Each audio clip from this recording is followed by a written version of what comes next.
Notre rendez-vous quotidien Gérard May, où le Festival du film fantastique bat son plein, avec la vraie première journée qui a débuté aujourd'hui, après la cérémonie d'ouverture hier soir. Demandez le programme en 5 minutes chrono. Le journal du jour est signé Andrea Ballot, Mathieu Morel, Laurent Parisot et Renaud Morel sur place.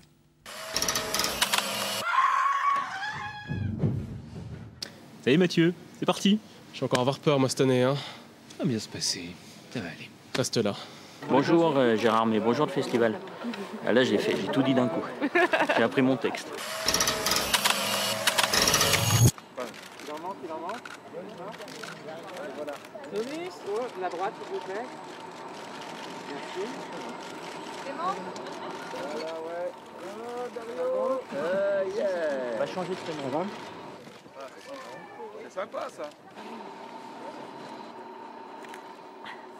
Bonjour.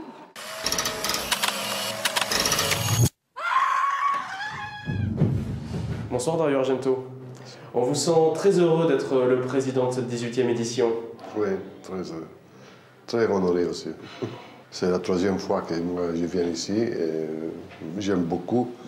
Là, je pense que le choix des films, c'était très intéressant cette année. Très fantastique, c'est la possibilité d'aller avec les pensées, avec ta fantaisie.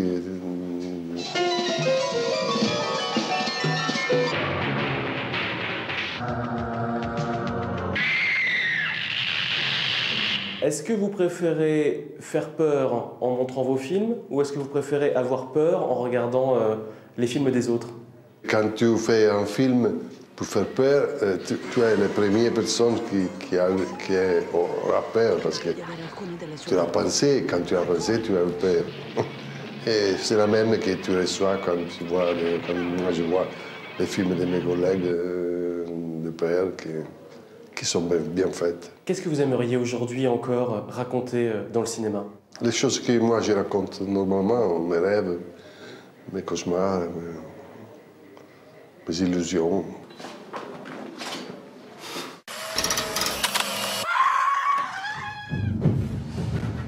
Belle maison familiale, 125 mètres carrés, entrée, cuisine équipée sur salon séjour, 3 chambres. Jusqu'où aller pour s'offrir la maison de ses rêves? C'est la question posée par Dream Home, une tragédie immobilière horrifique made in Hong Kong où l'on suit une jeune femme désireuse d'accéder à la propriété.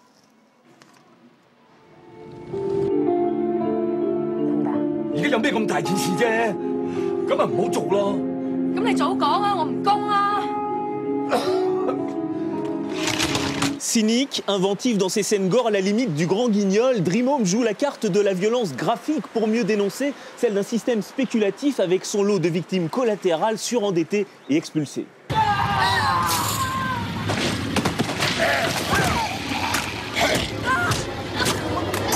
Cuisine équipée, salle de torture, 229 000 €, c'est pas mal.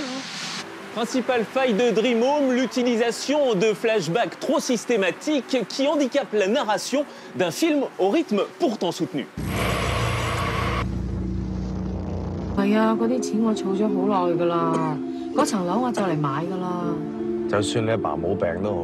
Jubilatoire par ses excès bien ancrés dans son époque, Dream Home, un film au fort propos social avec sa critique en filigrane d'un capitalisme débridé. Coucou Gérard May, bonjour le festival. D'accord. C'est inhabituel. Parmi les 16 projectionnistes du festival, 2 passionnés de films de genre. Benoît Vautrin, le vétéran présent depuis la première édition, et à ses côtés Abel Ferry. Il a découvert le monde du cinéma en étant projectionniste à Gérard May. Et l'année dernière, il a réalisé Vertige, film d'horreur montagnard. On peut pas continuer tout droit. Faut contourner le rocher. Les projets s'enchaînent depuis en Thaïlande ou aux États-Unis, mais Abel organise son planning pour être présent à Gérard May.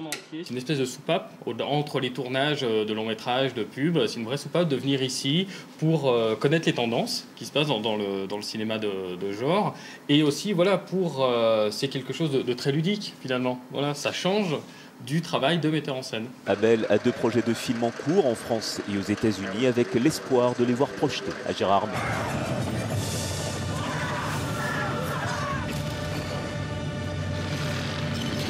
À demain.